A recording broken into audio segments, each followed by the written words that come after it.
This is the F-16 fighter jet, developed by the US with a number of European partners.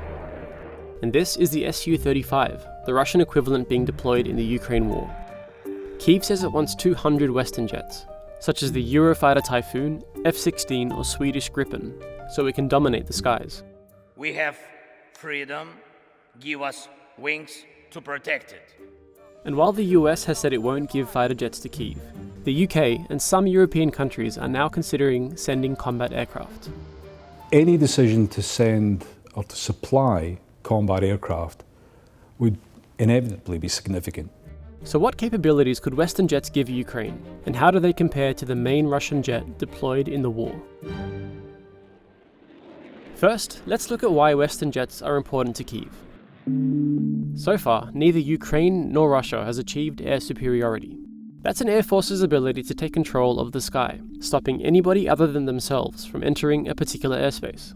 At the start of the war, Moscow had nearly 1,200 combat-capable aircraft, according to the IISS think tank. That was far more than Kyiv's inventory of around 120 aging Soviet-era aircraft. So the challenge for Ukraine is its combat air inventory is increasingly difficult to maintain. In a combat environment, you really need as many of your aircraft available and on the flight line as you can have almost round the clock. To avoid using their limited jets, Ukraine has focused on its air defences, shooting down over 100 Russian planes and helicopters with surface-to-air missiles. This has made Moscow reluctant to send its own jets beyond the front line. Analysts say it's mainly used the long-range capabilities of its air force to strike Ukrainian targets from afar. So one of the challenges the Ukrainians have is that the Soviet-era air-to-air missiles, particularly the beyond visual range weapons, don't have anything like the engagement range that the Russian combat aircraft do at the moment. Experts say Western jets would allow Kyiv to counter Russia's air force directly, changing the balance of power in the skies.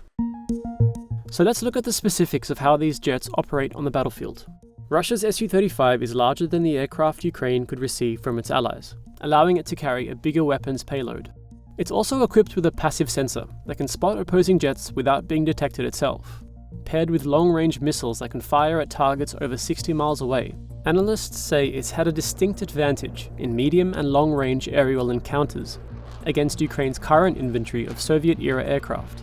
But Western jets, such as the F-16, would come equipped with advanced medium-range missiles, including the American AIM-120. Analysts say these weapons could level the playing field, allowing Ukraine to more effectively challenge Russia's air force in medium and long-range encounters.